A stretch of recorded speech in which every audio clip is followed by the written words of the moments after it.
Assalamualaikum warahmatullahi wabarakatuh. Siapa sesungguhnya yang bertanggung jawab atas pemblokiran 92 rekening yang terafiliasi dengan Front Pembela Islam? Ini sekarang menjadi simpang siur. Direktur Tindak Pidana Umum Badan Reserse Kriminal Brigjen Polisi Andi Rian Jayadi menyatakan bahwa mereka tidak pernah minta agar rekening yang terafiliasi dengan FPI itu diblokir. Sementara Kepala PPATK, Dr. Dian Ediana Ray, menyatakan bahwa mereka menyerahkan sepenuhnya pemblokiran itu kepada kepolisian. Tentu saja soal ini menjadi sangat membingungkan karena dalam persidangan kemarin, dalam persidangan yang menghadirkan Habib Rizik Syihab, dia juga mempersoalkan itu. Sebab menurut dia gara-gara kasus pelanggaran protokol kesehatan ini dampaknya sangat serius, bukan hanya tewasnya orang Laskar Front Pembela Islam yang jadi pengawal Habib Rizik Syihab, hal itu juga berdampak pada pemblokiran rekening dari keluarga Habib Rizik Syihab. Pemblokiran ini dipersoalkan oleh kalangan DPR. Bahkan yang mempersoalkan ini bukan dari kelompok oposisi, tapi justru dari partai-partai pendukung pemerintah. Salah satunya adalah Asrul Sani dari fraksi Partai Persatuan Pembangunan. Dia mempertanyakan hal itu dalam rapat kerja dengan Kepala PPATK Dr. Dian Ediana Ray. Saya lihat pada kasus yang menyangkut transaksi lintas negara rekening milik FPI, Pak Ketua PPATK atau jajaran PPATK begitu bersemangat untuk menyampaikan penjelasan kepada publik. Kalau tidak salah sampai disebutkan setidaknya ada 92 rekening FPI dan afiliasinya yang telah diblokir oleh PPATK.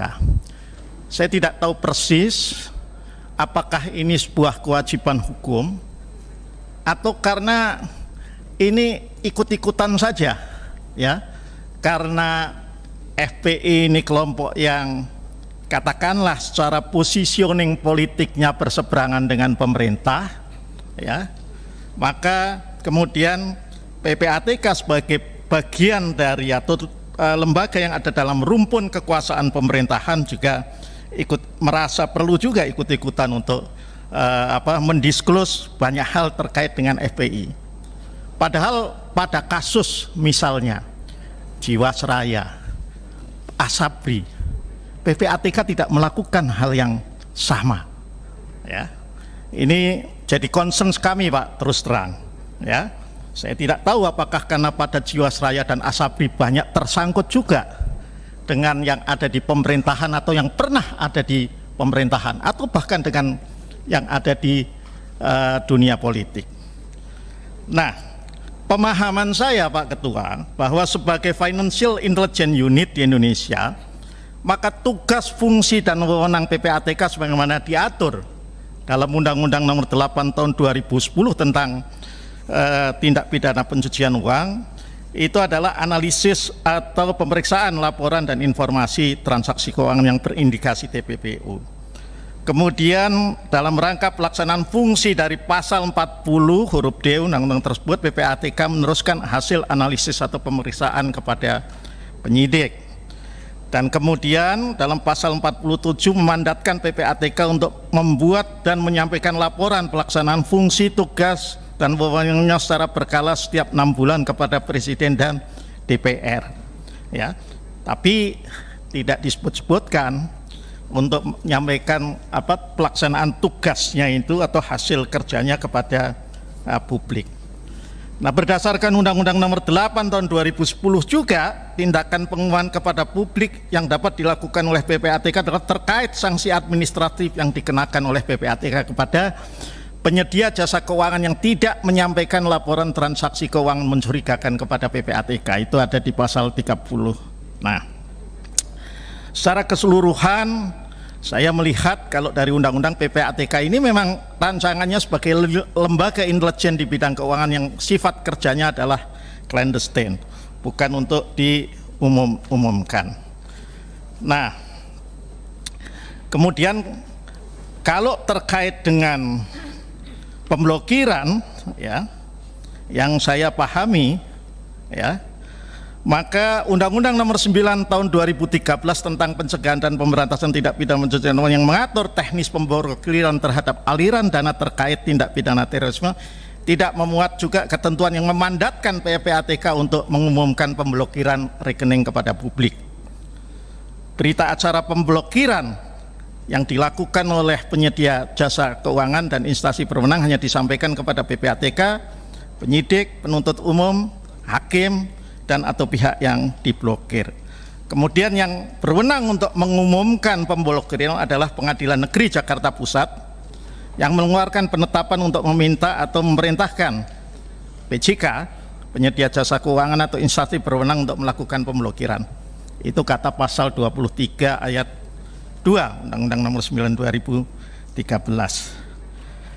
Nah, ini yang terus terang menjadi concern kami. Kami ingin clear bahwa siapapun, apapun posisi hukumnya seseorang atau kelompok masyarakat, apa posisi politiknya terhadap pemerintah, tapi kemudian menurut hemat saya tidak boleh terjadi unequal treatment, ya, mendapatkan special treatment hanya karena atau diberi special treatment hanya karena posisi politiknya yang tidak sejalan dengan pemerintah. Narasi yang disampaikan oleh Arsul Sani ini sangat menarik. Sebagai partai pengusung pemerintah, dia justru mempertanyakan mengapa kemudian ada kesan seperti pilih-pilih atau tebang pilih gitu. Kalau rekening dari para pendukung pemerintah, dalam hal ini berbagai kasus korupsi sangat besar, tadi disebutnya seperti Asabri dan sebagainya, itu sama sekali tidak ada pembekuan rekening. Sementara untuk Front Pembela Islam yang selama ini dinilai berseberangan menjadi oposisi dari pemerintah, PPATK terkesan bergerak sangat cepat dan kemudian membekukan rekening-rekening yang terafiliasi dengan Front Pembela Islam. Bukan hanya dari P3, dari fraksi Gerindra, yakni anggota Komisi 3 Habibur Rahman juga mempertanyakan soal itu. Teman-teman rekan-rekan anggota Komisi 3, Pak Kepala PPATK beserta jajaran, saya melanjutkan tadi apa yang sempat disinggung Pak Arsul Sani soal pembekuan 92 rekening FPI, Pak, dan afiliasinya, ini disebut begitu. Karena kalau mengacu pada Undang-Undang Nomor 8 Tahun 2010, Pasal 2, 3, 4, 5, Pasal 44 ayat 1, objek TPPU itu adalah hasil tindak pidana atau yang diduga sebagai hasil tindak pidana. Saya pengen tahu relevansinya apa, karena informasi yang saya serap, ya Pak, itu ada rekening pribadi-pribadi orang, ya, keluarga yang sama sekali nggak ada hubungannya dengan organisasi itu, tidak ada di akta dan lain sebagainya. Ada menantu dan ada anak, ya.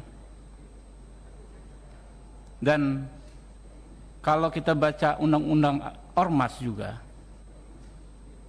ormas yang dibekukan bukan berarti dana milik ormas itu otomatis menjadi hasil kejahatan. Nggak ada ketentuan itu. Sehingga relevansinya apa? Penyitaan. Lalu saya dengar di Januari ada pernyataan mungkin dari Bapak, insya Allah selesai akhir Januari. Lalu tanggal 5 kemarin kalau nggak salah Pak Reskrim mengatakan belum atau tidak menemukan unsur-unsur pidana. Saya pikir ini kita ada semangat di bidang hukumnya, ya, ada semangat restoratif justice, Pak, supaya tidak memperbanyak, ya, spekulasi. Saya pikir bijak kalau memang nggak ada, ini udah berapa bulan, ya, nggak ada masalah, ya dibuka saja, karena itu rekening-rekening pribadi yang menyangkut kebutuhan pribadi orang-orang tersebut. Ya, kasihan sekali, ya, sama seperti kita misalnya dana kita hanya ada di rekening tersebut, lalu dibekukan, tentu kesulitan dalam memenuhi kebutuhan. Jadi siapa sebenarnya yang membekukan rekening itu? Yang kita tahu kan rekening ini sudah dibekukan pada tanggal 17 Januari lalu. Pada waktu itu Kepala PPATK menyebutkan ada 89 rekening. Tapi kemudian pada 2 hari kemudian jumlahnya bertambah menjadi 92 rekening. Coba kita ikuti penjelasan dari Kepala PPATK Dr. Dian Ediana Rai. Terkait dengan masalah masukan Pak, terkait dengan masalah FPI khususnya Pak, agar kami mengurangi keterangan di depan umum, sebetulnya mungkin bisa dikatakan Pak, kami itu sudah sangat mengurangi Pak di depan umum, karena untuk beberapa hari kami tidak pernah tampil sebetulnya Pak. Karena biasanya sebetulnya memblokir rekening Pak, apakah rekening karena terkait dengan pendanaan terorisme ataupun terkait dengan tindak pidana kejahatan lain, itu sudah biasa Pak. Cuma saja tidak pernah ada respon Pak, jadi artinya tidak pernah ada reaksi dari yang diblokir Pak. Tetapi ini kan kemudian menjadi di blow up di medsos, kemudian di berbagai media timbul confuse Pak, kekacauan dan lain sebagainya. Kami akhirnya memutuskan karena untuk tujuan edukasi publik kami harus menjelaskan Pak sebetulnya apa yang sebetulnya terjadi Pak. Tapi intinya kami tidak sedikit pun menguraikan Pak substansinya Pak. Yang kami sebut hanya angka rekening dan lain sebagainya. Kami tidak pernah mendisclose berapa jumlah uang gitu, kepada siapa ditransfer dan lain sebagainya, itu tidak pernah kami sampaikan Pak sama sekali. Jadi tugas kita memang Pak PPATK hanya untuk melakukan analisis dan melakukan pemeriksaan berdasarkan 2 undang-undang Pak, Undang-Undang Nomor 8 tahun 2010 dan Undang-Undang Nomor 9 tahun 2013 Pak. Yang 2 undang-undang ini memberikan kewenangan kepada PPATK untuk melakukan penangguhan atau penangguhan transaksi selama maksimal 20 hari Pak, secara total Pak. Otomatis berakhir Pak. Dan menurut kami sudah menyampaikan, sebelum berakhir itu kami sudah menyampaikan kepada kepolisian Pak seluruhnya. Prosesnya sudah berpindah Pak. Jadi analisis dari proses informasi intelijen keuangan kepada aparat penegak hukum Pak. Jadi kami memang tidak, semenjak itu kami tidak lagi memberikan informasi apapun. Bahkan permintaan itu sangat banyak Pak mengenai status rekening seperti apa. Tetapi intinya adalah Pak bahwa rekening tersebut memang diserahkan seluruhnya berdasarkan fakta-fakta transaksi keuangan Pak. Kami tentu saja bukan penyidik Pak. Kami tidak bisa manggilin orang diklarifikasi bahwa misalnya kamu betul nggak uang ini dipakai untuk itu Pak. Semuanya kami serahkan kepada tentu saja kepolisian. Dan sejauh kami tahu Pak, kepolisian masih berjalan Pak dengan proses penyelidikan dan penyidikan Pak. Dan kami memang sama sekali tidak lagi memberikan keterangan seperti itu. Keterangan terakhir yang saya ingat yang kami sampaikan adalah penyerahan Pak keseluruhan hasil analisis dan pemeriksaan ini kepada teman-teman aparat penegak hukum itu tanggal 8 Februari Pak. Kita sudah mengakhiri proses financial intelligence. Semua fakta-fakta sudah kami beberkan Pak. Sekian banyak transaksi keuangan, dari mana datangnya, kemana dan lain sebagainya itu sudah kami informasikan. Selanjutnya tentu saja nanti kepolisian yang akan menetapkan apakah di semua laporan tersebut mengandung unsur-unsur pidana atau tidak mengandung unsur pidana Pak. Mendengar penjelasan dari Kepala PPATK, Dr. Dian Ediana Rai, ini kita kan menjadi bingung. Kenapa? Karena kesannya seolah-olah sekarang jadi saling lempar tanggung jawab. Tadi Barreskrim Mabes Polri sudah menyatakan bahwa mereka tidak menemukan fakta-fakta adanya hubungannya dengan masalah-masalah kriminal. Dan lebih menarik menyatakan bahwa mereka tidak pernah minta dilakukan pembekuan, dan sepenuhnya soal pembekuan itu, pemblokiran rekening itu berada di tangan dari PPATK. Sementara tadi dalam penjelasannya dalam rapat kerja dengan DPR, Kepala PPATK menyatakan bahwa itu bukan kewenangan mereka. Tentu saja soal ini membuat kita bingung, tetapi terlebih lagi bagi mereka yang dibekukan rekeningnya. Kita tahu misalnya seperti dikeluhkan oleh Habib Rizik Syihab tadi, karena rekening anak dan menantunya juga dibutuhkan. Padahal itu kan untuk kehidupan mereka sehari-hari. Yang lebih parah yang terjadi pada mantan Sekretaris Front Pembela Islam Munarman. Pada waktu itu dia mengaku bahwa rekeningnya itu yang dibekukan adalah ada dana-dana yang dipergunakan untuk berobat ibunya. Bayangkan dampak dari pembekuan itu memang sangat serius. Ada orang sakit yang perlu berobat seperti ibunya Munarman, tapi kemudian tidak bisa berobat karena rekeningnya dibekukan. Dan pada waktu itu kita masih ingat bagaimana Kepala PPATK menyatakan bahwa dengan sangat santai, pada waktu itu dia menyatakan tenang, tapi bukan persoalnya uangnya ada atau tidak ada, tetapi bahwa dibekukan. Dan pada waktu itu kan disebutkan bahwa pembekuan itu, seperti tadi juga dinyatakan oleh Kepala PPATK, hanya berlangsung selama 20 hari. Kalau sekarang ini sudah mendekati akhir Maret, jadi setidak-tidaknya sudah 2 bulan lebih rekening itu dibekukan. Dan pada waktu itu yang cukup menarik, sebelum pembekuan yang dilakukan oleh PPATK terhadap rekening-rekening yang berafiliasi terhadap Front Pembela Islam, ada juga pembekuan rekening dari seorang aktivis yang melakukan penggalangan donasi untuk keluarga korban 6 orang laskar FPI. Aktivis itu bernama Irfan Ghani. Pada waktu itu dia berhasil mengumpulkan 1,5 miliar yang dibagi rata kepada 6 orang anggota keluarga dari Laskar Front Pembela Islam yang tewas di kilometer 50. Untungnya pada waktu itu menurut pengakuan Irfan bahwa uangnya itu sudah disalurkan semuanya kepada keluarga anggota Laskar Front Pembela Islam yang tewas di kilometer 50 tersebut. Tetapi pada waktu itu kita tidak tahu siapa sebenarnya yang melakukan pembekuan. Dalam penjelasannya kepada media, Irfan menyatakan bahwa yang membekukan adalah BCA, tempat dia membuka rekening. Saya kira langkah yang dilakukan oleh teman-teman di DPR itu sangat penting. Seharusnya tidak dengan mudah begitu saja PPATK melakukan pembekuan rekening, apalagi kalau kemudian background-nya itu persoalan politik. Karena bukan hanya persoalan stigma, tapi bagaimana kemudian kelangsungan hidup dari orang yang rekeningnya dibekukan. Karena seperti kita ketahui, saat ini kan hampir semua dari kita ini sudah sehari-harinya terlibat dalam proses perbankan. Sangat jarang sekali ada orang yang menaruh uangnya di bawah bantal.